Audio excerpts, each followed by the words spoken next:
দিন চলে যাচ্ছে, সময় চলে যাচ্ছে, টাইম চলে যাচ্ছে। তো বসে বসে না থেকে চিন্তা ভাবনা করলাম কি করা যায় তাই নতুন একটা আবিষ্কার করলাম। একটি পেঁপে আছে, কয়েকটা টিস্যুর প্যাকেট আছে। পেঁপে বিচি দিয়ে আজকে আমি চাষ করব, পেঁপের বীজ মানে পেঁপে চাষ করব। তাই আমি দেখতেছিলাম কোন গাছটাতে ভালো পেঁপে আছে। তো আমি এটা সামনে এসে দেখি এটাতে ছোট ছোট পেঁপে, তাই ভাবছি ওটার থেকেই পারবো। তাই আমি ওটাতে গেলাম, ওটাতে ভালো করে দেখে নিলাম, কিন্তু নাই। তারপরে আমি একটি বাঁশ নিলাম, সুতা নিলাম, একটি বস্তা নিলাম, আর একটি কেচি নিলাম। তারপর এখন আমি এটাকে একটা ফাঁদ বানাবো, যাতে পেঁপেটা ভালোভাবে পাততে পারি। তো আমি ফাঁদটা বানিয়ে নিই, এতক্ষণ আপনারা দেখে নিন। ধন্যবাদ।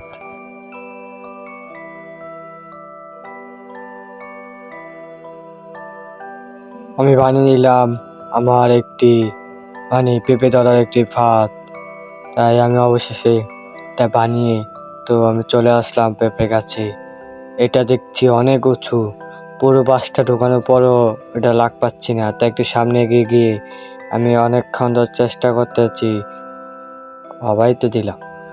তাই আমি এখন দিলাম, আমি পরে একটা পেঁপে ধরলাম, পরে পেঁপেটা পারবো। তো আমি চেষ্টা করতেছি পেঁপেটা পারার জন্য, কোনো মতে হচ্ছে না, মানে ঢুকাতে পারছি না। সরি, আপনারা নিউজ পাবেন না। তো আমি অনেক চেষ্টা করতেছি পেঁপেটা পারার জন্য। তো আমি ঠেলতে আছি। আমি চিন্তা করলাম, কিরি পেঁপে কেন পারতে পারছি না। যে লাঠিটা দিয়েছিলাম অ্যাঙ্গেল হিসেবে, ওই লাঠিটা ভেঙে গেছে। তো আমি প্রচুর চেষ্টা করলাম, তো আমি দেখতেছি কিছুই হচ্ছে না। তো আমাকে মনে হচ্ছে আমাকে গাছে উঠতে হবে। তো আমাকে তো গাছে উঠতে হবে, গাছে না উঠলে এটা পারা যাবে না। আমি চিন্তা করলাম, যদি গাছে উঠি, যদি গাছ ভেঙে যায় তখন আমি কি করব। তাই আমি ও গাছে ওঠার চিন্তা ভাবনা করলাম। আমার যে ক্যামেরাম্যান, সে ছিল পিচ্ছি, ধরে তুলসী পাতা, সে ধরতে ছিল না ভালো ক্যামেরা। তো আমি চিন্তা করলাম গাছে তো উঠতে হবো। তাই ভালো মতো ওটা ঠিক করে আমি আবার দিলাম, ভালো করে ঠিক করার পর দিলাম। দেখ, ক্যামেরাটার চেয়ে অনেক লালে করতে হচ্ছিল। আমি ভালো মতো ওকে ধরিয়ে দিয়ে আমি আবার গাছের দিকে দিয়ে দিলাম পেঁপেটা পারার জন্য। গাছটা হচ্ছে উপর দিকে সোজা না হয়ে যে এঁকে বেঁকে রয়েছে, এই জন্যই অনেক দূর চলে গিয়েছে। যদি সোজাসুজি হতো আমার পাড়াটা অনেক সহজ হতো, কিন্তু সে চিন্তা করলো সব পেঁপের মতো কি আমি নাকি, তাই সে বেঁকা হয়ে গেল। তো আমি অবশেষে কাছে ওঠার চিন্তা ভাবনা করলাম, তাই অবশেষে কাছেও উঠে গেলাম। আমার পা এই ঠেলে পা দেওয়ার সাথে সাথে মনে হচ্ছে গাছ এক্ষুনি ভেঙে যাবে। আমি পরে ভাবলাম, আমার তো এত ওজন নয়, আমি তো 10 প্লেট 20 প্লেট খাই না। ভুন্দা মানুষের মতো, ভুন্দাদের মতো, যারা মোটা তাদেরকে ভুন্দা বলা হয়। তো আমি অবশ্যই এটা পেঁপেটা পেরেই পেলাম। তো আমি আগে যদি জানতাম, বুঝতাম যে গাছে উঠলে পেঁপেটা পাড়া সহজ হবে, তো আমি এত কষ্ট করতাম না। তাই আমি পেঁপেটা পেরে নামার চেষ্টা করতেছি, কিন্তু আমার সাথে যে ছিল ওরা সবাই পিচ্ছি, ওরা এখনো দুধ খায়, ফিল্টার খায়।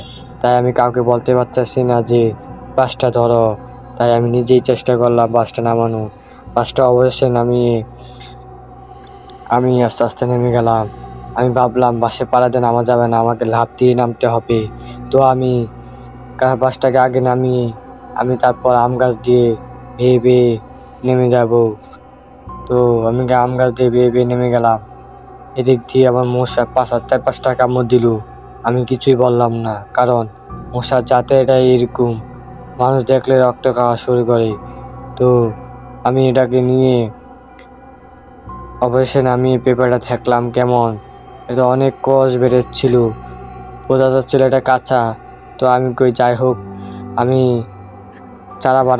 চারা বাইর করতে পারলে হইব। তো এটা যেহেতু কাঁচা, আমি বুঝতে পারতেছি না যে এটা হবে কি না। তো আমি যাই হোক, আমি এটা চেষ্টা করেই দেখবো। তো আমি অবশেষে এটাকে নিয়ে সব কিছু রেডি করে নিয়ে আসলাম। এখন এটাকে কেটে দেখবো।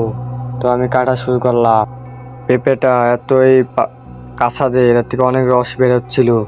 তো আমি অবশেষে এটাকে অনেক কষ্টে কেটে ফেললাম। তাই আমি এটাকে অর্ধেক কেটে আর কাটতে পারতাছি না, কারণ এটা আটা দিয়ে কাটা যাচ্ছে না। তাই আমি এটাকে ভাঙার চেষ্টা করলাম। আমি অবশেষে এটাকে শরীরে জোর দিয়ে ভেঙে ফেললাম। ভেঙে দেখলাম কাঁচা। আমি বুঝতে পারলাম এই বীজ দিয়ে হবে না। আমি তাও চেষ্টা করে দেখবো যেটা দিয়ে এইগুলোতে বীজ হবে কিনা। তো আমি এতে কিছু বীজ নিয়ে নিলাম, যেগুলো পড়ে গিয়েছে, কারণ আমার মাত্র 15টা লাগবে, এতগুলা দিয়ে লাগবে না। আমি ভালো করে বুঝে গেছি। তো এগুলা দিয়ে হবে না, কারণ এটা কাঁচা। তো আমি এতগুলা রাখলাম না, মাত্র এখান থেকে কটা নিয়ে আর পেঁপেটাকে আমি জায়গা মতো রেখে আসলাম। আমি এখন এগুলাকে ধুয়ে তারপর আমি লাগানো শুরু করব। তো আমি বললাম এগুলো কিছু উঠিয়ে নেই। তো আমি আমার ভাগনা মিলে এগুলো উঠিয়ে নিলাম। ওঠানোর পর আমি এখন এটি ধুয়ে নিয়ে আসবো। তো দেখেন,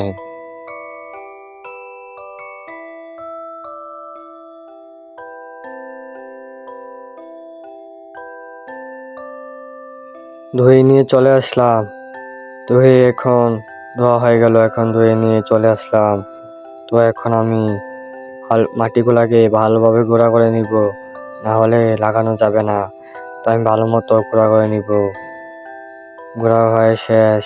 এখন আমি এগুলা লাগানো শুরু করব। আগে প্যাকেট কলারে ভালোভাবে ধরে লাগাবো, মানে প্যাকেট খোলার ভিতরে আমি এখন ভালো ঢুকাবো। তো দেখতে থাকো, কেউ চলে যাবেন না এখান থেকে। যদি কেউ চলে যান, তার আজকে রাত কম হবে না, এই বলে দিলাম। ঠিক আছে?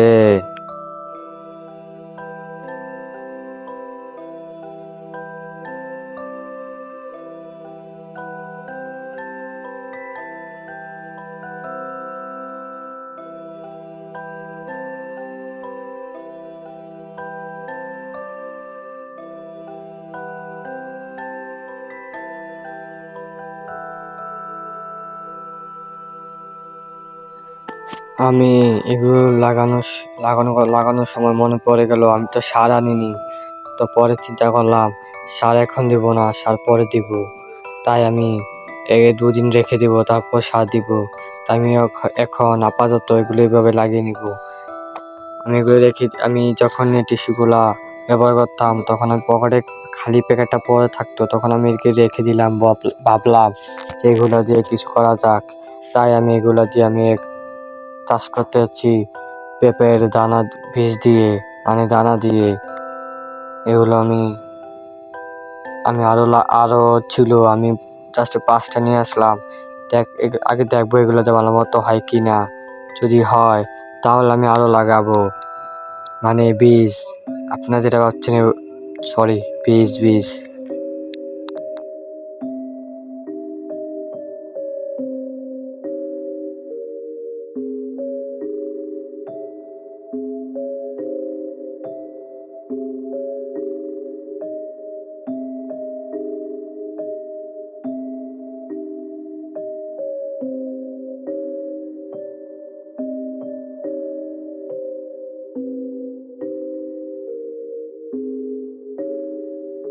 অবশ্যই লাগানো শেষ হয়ে গেল।